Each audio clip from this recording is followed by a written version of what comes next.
All right, listen up. You think you know what it means to live the high life? To party all night and still crush it at work the next day? Well, let me tell you a story. It's a tale of glory, excess, and the sheer adrenaline of being on top of the world. The nightlife was a siren call I couldn't resist. The clubs, the VIP sections, the beautiful people. It was a whole new world, and I dove in head first. My teammates, the veterans who'd seen it all, took me under their wing.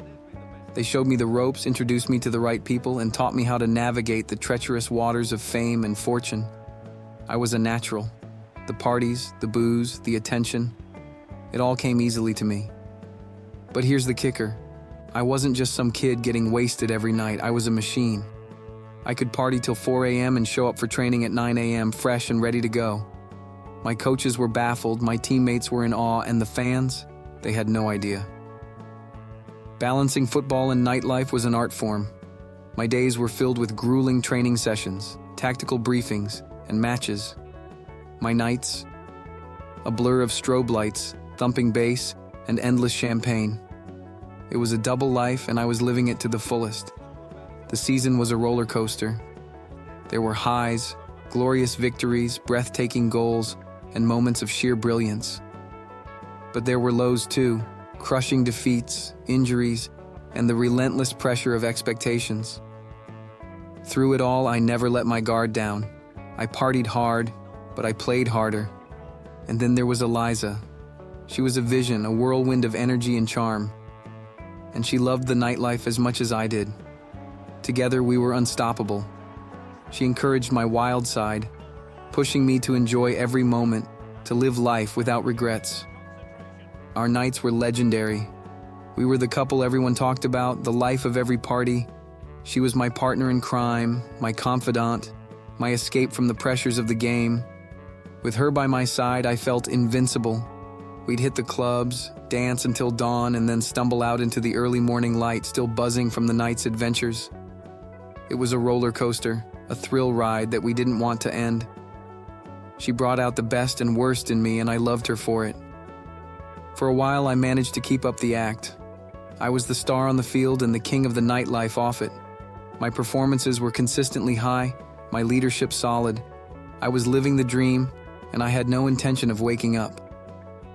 There's one night that stands out in my memory.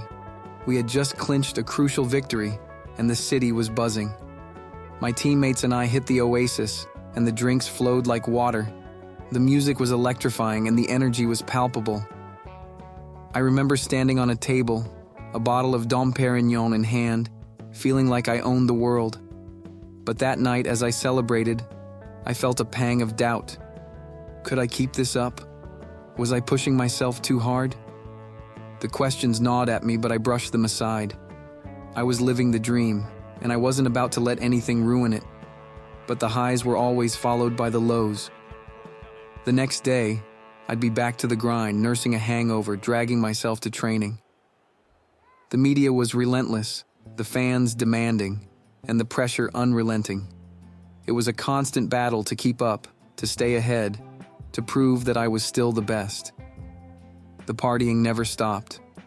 Eliza and I were inseparable, a whirlwind of chaos and passion. We'd party until the early hours, sleep for a few hours, and then do it all over again.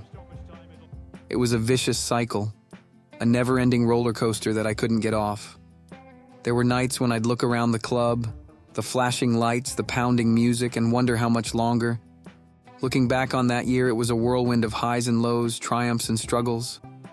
I lived life to the fullest, balancing the demands of professional football with the chaos of the nightlife. I had the time of my life, but it came at a cost. Would I do it all over again?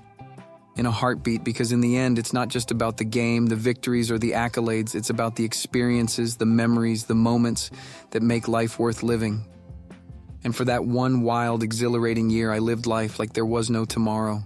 But as the season wore on, the consequences of my double life began to catch up with me. The late nights and excessive partying took a toll on my body. I started waking up with persistent headaches, my muscles sore and fatigued. Training became a struggle, and my performance on the pitch began to suffer. There was one match in particular that served as a wake-up call. We were playing against a lower-ranked team, and I was expected to dominate. But as the game progressed, I found myself struggling to keep up. My passes were off, my movement sluggish. The coach pulled me aside at halftime, his disappointment evident. "What's going on?" he asked. "You're better than this." I knew he was right. From the first whistle, I could feel the weight of my exhaustion. My movements were sluggish, my reactions slow.